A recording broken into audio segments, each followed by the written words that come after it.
السلام علیکم ناظرین، گزشتہ جمعے تہران میں نماز جمعہ کی ادائیگی سے پہلے کچھ میزائل داغے گئے اور وہ سیدھے اسرائیل پہنچے اور وہاں پہ بہت بڑا نقصان کر دیا۔ اس نقصان کے فوراً بعد ٹرمپ صاحب نے ایک بیان جاری کیا۔ انہوں نے کہا کہ ہم ایران سے بات کرنے کو تیار ہیں لیکن ایران تیار نہیں ہے۔ ایران کے جانب سے یہ کہا گیا کہ بھائی اب ہم آپ سے جنگ کریں گے تو وہ تو ہم ہتھیار ڈالنے کے برابر ہوگا، اب تو ہم نہیں۔ یہ جو ریزالو ہے، یہ جو پکا ارادہ ہے ایران کا کہ جب تک اسرائیل کو ملیمیٹ نہ کر دوں، یہ ان کے الفاظ ہیں وہاں کے افسروں کے، وہاں کے نمائندوں کے، کہ اب کسی چیز پہ سمجھوتا نہیں ہوگا، اب ہم اسرائیل کو پہلے ٹھکانے لگائیں گے، پھر دیکھیں گے ہم نے کیا کرنا ہے۔ یہ جو بات ہے یہ پہلے کبھی نہیں ہوئی۔ جس طرح ٹرمپ کی جانب سے یہ بات نہیں آئی نا کہ ایران ہماری سنتا ہی نہیں ہے، وہ جنگ بند کرنے کے لیے مذاکرات ہی نہیں کر رہا، یہ جو بات آئی ہے تو اس کے بعد ایران کی جو یہ بات آئی ہے تو یہ سمجھ لیں کہ اب کہیں اور معاملہ چلا گیا ہے۔ ساتھ ہی کیا ہوا ہے کہ ایران نے اپنا ایک نیا ذخیرہ بنا لیا ہے، اور وہ ذخیرہ کیا ہے؟ وہ ہے اسپیشل اسرائیل کے لیے میزائل جو تیار کر لی گئے۔ اس سے پہلے ٹرمپ نے جو بیان دیا تھا جمعے سے پہلے، اس میں اس نے کہا تھا کہ فوری طور پہ آپ جو اپنے میزائل بنا رہے ہیں اور جو نیوکلیائی انریچمنٹ کر رہے ہیں آپ، یعنی ایٹم بم بنانے کی صلاحیت کو مزید آگے لے جا رہے ہیں، اس کو ترک کریں، ورنہ ہم بات نہیں کریں گے، ورنہ جنگ جاری رہے گی۔ اور اس کے بعد یہ ہو گیا کہ ایران سے امن کی بھیک مانگ لی گئی، اور جمعے کو جب یہ میزائل چلے تو اس کے فوراً بعد یہ کام ہوا کہ انہوں نے کہا کہ ہم آپ سے بات کرنا چاہتے ہیں جنگ ختم کرنے کی۔ اور انہوں نے جواب کیا دیا؟ یہی کہ بھائی اب ہمارا جنگ کو روکنا یہ ہوگا سرنڈر، کہ ہم ہتھیار ڈال رہے ہیں، نہیں یہ کام نہیں ہوگا۔ اچھا، ساتھ ہی کیا ہو گیا کہ امریکہ نے اپنے جو دوست ممالک ہیں، جن کو وہ دوست سمجھتا ہے یا واقعی دوست ہیں اور یورپ کے ہیں، ان سے کہا ہے کہ ہمیں یہ ایک SOS کا سگنل دیا ہے، یعنی کہ ہمیں بچائیے۔ وہ کیا ہے کہ ہرمز میں جو جنگی جہاز جو ہیں اپنے آپ لے آئیں، وہاں پہ اپنے جنگی جہاز ہرمز میں اسٹیشن کریں اور وہاں سے رستہ کھولیں ہرمز سے، کیونکہ تباہی ہو گئی ہے اور امریکی جو معیشت ہے اس کو بہت بڑے چیلنج کا سامنا ہے۔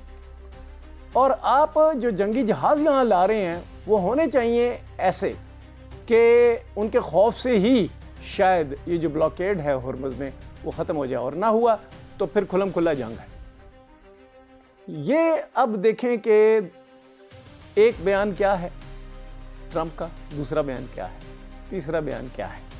اس کا مطلب یہ ہے کہ ایران نے پکا فیصلہ کر لیا ہے کہ ٹرمپ کے ساتھ تو بات ہی نہیں ہو سکتی۔ کبھی وہ جنگ کی بات کرتے ہیں، کبھی کہتے ہیں اپنے جو سسٹم ہے نیوکلیائی سسٹم اس کو روکو، کبھی کہتے ہیں میزائل بنانا روکو، اور انہوں نے ایران والوں نے اس پہ کہہ دیا کہ بھائی جان اس وقت جو ہمارے پاس میزائل بن رہے ہیں وہ صرف اسرائیل کے لیے، ہم ان کی تعداد بھی بڑھا رہے ہیں، ہم ان کی کوالٹی بھی بڑھا رہے ہیں۔ تو امریکیوں نے جو ان کا پتہ چلانے کی کوشش کرتے ہیں، انہوں نے یہ خبر آئی ہے بالکل کھل کر سامنے آ گئی ہے کہ جو گزشتہ کچھ 2-3 ہفتوں میں جو کام ہو رہا تھا، جو پارٹس اور انسٹرومنٹس ایران کے پاس ابھی نہیں تھے وہ انہوں نے ایکوائر کر لی، حاصل کر لی، اور اس کی بنیاد پہ یہ کام ہوگا۔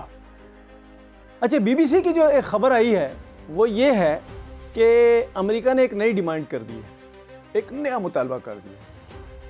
اس نے کہا ہے کہ میزائل سسٹم اور نیوکلیئر پیش رفت کو روکنے کے بعد ہم آپ سے مذاکرات کریں گے، لیکن دوسرے ہی دن انہوں نے یہ کہہ دیا کہ جناب ہم ہر حالت میں آپ سے مذاکرات کرنا چاہتے ہیں۔ اب آپ دیکھیں صورتحال کتنی پتلی ہو گئی ہے۔ اب اس صورتحال میں جو معاملہ ہے اب وہ کہاں ہے، کس جگہ پہنچ گیا ہے، اس معاملے پہ آج ہم کچھ بات کرتے ہیں۔ ہوا یہ ہے کہ ایران کو جو گزشتہ مہینے ایک ٹرمپ نے کہا تھا کہ اب آپ کبھی ایٹمی قوت نہیں بن سکیں گے، اس کے بعد تیزی آئی ہے ایران کی تیاریوں میں، اور دونوں چیزیں، ذخیرہ بھی اور کوالٹی بھی۔ سمجھ رہے ہیں آپ کہ میں کیا کہہ رہا ہوں؟ اچھا، اب وہ کہتے ہیں کہ اب ہم جنگ جو ہے، ایران والے کہتے ہیں اب تو ہم جنگ کو انجام تک ہم پہنچائیں گے، ہماری مرضی کا انجام ہوگا۔ یہ بہت بڑا چینج ہے جو اس جنگ میں سامنے آیا ہے۔ اچھا، کوئی غیر مسلسل جو ایرانی مدد تھی پہلے ادھر ادھر سے، وہ اب مسلسل ہو گئی ہے۔ چین، روس، حتیٰ کہ شمالی کوریا بھی اب اس میں شامل ہو چکا ہے، اور یہی جو کام ہے اس سے کھلبلی مچ گئی ہے دونوں امریکہ اور اسرائیل میں۔ اچھا، اس دوران یورپ اور کینیڈا اور آسٹریلیا نے واضح طور پہ یہ کہہ دیا ہے امریکہ سے کہ ہم آپ جو کچھ کر رہے ہیں اس میں ہم آپ کے حصہ دار نہیں ہیں، کیونکہ آپ ہرمز پہ مانگ رہے ہیں جنگی جہاز، ہم اس کے ساتھ نہیں ہیں۔ آپ نے پہلے وینزویلا میں جا کے جو قبضہ کیا ہے، ہم اس کے بھی ساتھ نہیں ہیں۔ اچھا، جنگ عظیم دوم اور سوم کے درمیان اب صرف اتنا سا فرق رہ گیا ہے کہ پہلے یورپ پوری طرح اس میں ملوث تھا، اب یورپ اس سے نکل گیا ہے، لہٰذا امریکہ کو وہ ایسی باتیں سنا رہا ہے۔ اب یورپی بلاک جو ہے، جو امریکی بلاک سے علیحدگی کے باقاعدہ اشارے دے چکا ہے۔ اس کا مطلب کیا ہے کہ اب اسرائیل علیحدہ رہ گیا ہے، اور جو نتنیاہو پہ حملے کی بات ہے، اگر وہ صرف یہاں تک بھی رہی کہ جناب اب وہ سیاست کرنے کے قابل بھی نہیں رہے، موت تو ایک طرف ہے، اور موت کو چھپایا کیوں جا رہا ہے اور بتایا کیوں نہیں جا رہا ہے ان کی حالت کیا ہے، اس کا مطلب ہے وہ خوفزدہ ہیں اس کے اعلان سے۔ تو اگر یہ اعلان ان کو کرنا پڑا تو اس کے بعد کیا ہوگا؟ اس کے بعد تو یورپ اور امریکہ جو ہیں وہ مختلف بلاکس میں بٹ جائیں گے ٹوٹل۔ کیونکہ اب امریکہ کا وہ دباؤ نہیں رہے گا۔ دیکھیں، امریکہ کے پاس دو آرمیز تھیں، دو، ایک نہیں، ایک اپنی اور ایک اسرائیل کی، اور جو کام اسرائیل سے کروانا تھا وہ اسرائیل سے کرواتے تھے، اور اس کے لیے ٹاسک اور تھے، نشانے، ہدف اور تھے، اپنے لیے انہوں نے اور رکھے ہوئے تھے۔ کافی سارا اسرائیل نے جو مدد کی ہے ان کی، وہ مدد بھی اب الٹی پڑ گئی ہے۔ وہ کس طرح؟ ایران۔ اب جو یہ جنگ شروع ہوئی ہے، اس میں ایران نے باقاعدہ خلیج میں، مشرق وسطیٰ میں چن چن کے امریکہ کے اڈوں کو بھی مارا۔ تو کیا اس کے بعد صرف یہی رہ گیا کہ امریکہ ایٹامک وار شروع کر سکتا ہے؟ اب جنگ پہ اور کوئی بات نہیں ہو رہی۔ ساری دنیا میں جو اس پہ بات چیت ہو رہی ہے کہ آگے کیا ہونے والا ہے، تو اس میں ایک ہی بات ہو رہی ہے کہ کیا اب اپنا آخری حربہ یعنی کہ ایٹامک اٹیک امریکہ سوچ رہا ہے اس کے بارے میں؟ کیا نتنیاہو کے ساتھ جو لوگ تھے، کیا ان کی ڈیوٹی لگا دی گئی ہے کہ تم چلاؤ ایٹم بم؟ اس کے علاوہ اب کوئی بڑی بات نہیں رہ گئی اس جنگ میں، یعنی کہ تقریباً 20-25 دن میں ہی ایران نے اپنی اصل قوت دکھا دی، چین نے بھی اپنی اصل قوت دکھا دی، شمالی کوریا نے بھی دکھا دی، روس نے بھی دکھا دی۔ اچھا، اس حکمت عملی کا جو ایک مقصد تھا، یہ جو ابھی ایران نے اختیار کی ہے اور اس کے ساتھ چین نے اختیار کی ہے، اس میں ایک اور مقصد بھی تھا، اور وہ یہ تھا کہ افغانستان اور بھارت کے اینٹی پاکستان مقاصد کو نیوٹرلائز کیا جائے، کہ لگے ہاتھوں ہم یہ بھی کر لیں کہ یہاں جو انڈیا اور افغانستان کر رہا ہے اس کے لیے بھی کوئی توڑ نکالیں، اور ہماری اطلاعات کے مطابق اس توڑ پہ جو بنیادی اس کا سٹرکچر بنا ہے، جو بنیادی چارٹر بنا ہے، اس سے پاکستان کو آگاہ کر دیا گیا ہے۔ یہ ایک خوشخبری بن کے بھی سامنے آ سکتا ہے، اور چند دنوں میں آ سکتا ہے سامنے، کہ اب امریکہ اور انڈیا اور افغانستان سے جو بھی ایسی حرکت ہوگی جو یا تخریب کاری کی ہوگی یا جنگ کے ارادے کی ہوگی، جیسے پہلے جنگ ہوئی تھی اور کیا انجام ہوا تھا اس کا، تو اس کے لیے پہلے تو پاکستان لڑ رہا تھا اکیلا ہی، اور چین اس کو باہر سے مدد دے رہا تھا۔ اب تو ایک باقاعدہ نیا ایک سسٹم بنے گا، اور وہ نیا سسٹم بنے گا ایک نئے بلاک کے تحت۔ یہ نیا بلاک جو ہے یہ اب سمجھیں کہ وجود میں آ چکا ہے، ایکٹیو ہو چکا ہے۔ اچھا، جو تخریب کاری کا مقصد ہے وہ یہی تھا کہ پاکستان کو نیوٹرلائز کر دیا جائے، کہ پاکستان اس قابل ہی نہیں رہے کہ چین اور روس اسے اس کے ساتھ دیں اور وہ کچھ آگے کچھ حرکت کرے۔ اب یہ بھی واضح ہوتے جا رہا ہے کہ اس جنگ نے امریکہ کو مغربی دنیا سے الگ کر دیا ہے۔ اب وہ بلاک بھی علیحدہ ہو، یہ بلاک یہاں بن گیا اور وہ بلاک وہاں ٹوٹ گیا، اور اس بلاک کے ارد گرد جو خطرات تھے، افغانستان کی تخریب کاری اور انڈیا کے حملے کا خوف، یہ ختم ہو گیا۔ یعنی کہ نئی دنیا وجود میں آ رہی ہے پوری۔ یہ جو نئی دنیا ہے اس میں پاکستان کے لیے اب کیا مسئلہ رہ گیا ہے؟ اب پاکستان کے لیے کوئی مسئلہ نہیں، اب امریکہ کے لیے مسئلہ ہے۔ وہ کیا ہے کہ یہ جنگ تو جو امریکہ نے شروع کی تھی، یہ دنیا کی ساری جو بڑی بڑی ایلیٹ ہے جو کہ امریکہ کے ساتھ اسرائیل کے ساتھ متفق نہیں تھی، ان کو قابو میں لانا تھا مقصد۔ اس جنگ کا مقصد کبھی یہ نہ سمجھیں کہ تجارت صرف تجارت کو روکنا تھا۔ اس تجارت کو روک کر ایلیٹ کو اپنے قابو میں لانا تھا، پھر اپنی مرضی سے ٹارگٹ چن کر اس پہ اٹیک کرنا تھا، اور امریکہ نے یہ کر دکھانا تھا۔ یہ تھا اس کا پروگرام کہ اسرائیل کو ساتھ ملا کر یہ کام کریں ہم، اور انہوں نے یہ بھی کوشش کی کہ صرف اسرائیل نہیں، وہ مشرق وسطیٰ میں بھی یہ کام کریں۔ مشرق وسطیٰ میں انہوں نے کیا کیا کہ جو اڈے بنائے تھے ان کو اتنا بھی پروٹیکٹ نہیں کیا کہ ایران نے ان کو مار ڈالا۔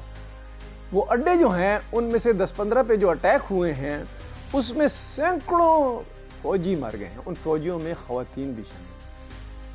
تو یہ جو چہرہ ہے اب جنگ کا، یہ چہرہ امریکی جو عام عوام ہے ان کے لیے بھی قابل قبول نہیں، اور یورپی عوام کے لیے تو بالکل قابل قبول نہیں کہ آپ اس حد تک چلے جائیں کہ آپ کو جگہ جگہ مار کھانی پڑے۔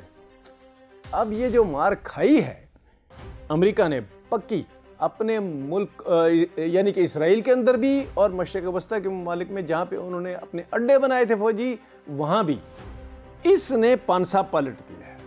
اچھا، اب یہ پانسا پلٹا جا چکا ہے تو اب کیا ہوگا؟ اب یہ ایک پروگرام سامنے آ رہا ہے کہ افغانستان کو نیوٹرلائز کرنے کے بعد پاکستان کے ساتھ ایک نئی شروعات چین روس کریں گے۔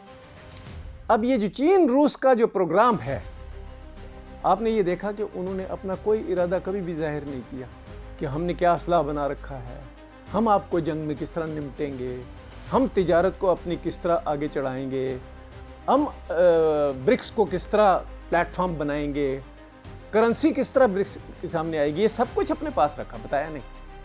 لیکن اس جنگ نے اب یہ بتا دیا ہے کہ اب چین اور روس کا راستہ کوئی نہیں روکنے والا، کیونکہ راستہ روکنے کے لیے ایک جنگ جو اتنی بڑی کر دی گئی تو وہ پھر بھی نہ رکا، تو اس کا مطلب کیا ہوا کہ دنیا ایک خوشخبری کی جانب لی جا رہی ہے، وہ یہ کہ چین کے بھارت کے امریکہ کے بھارت کے افغانستان کے نیوٹرلائز کرنے پر یہ کام شروع ہوگا۔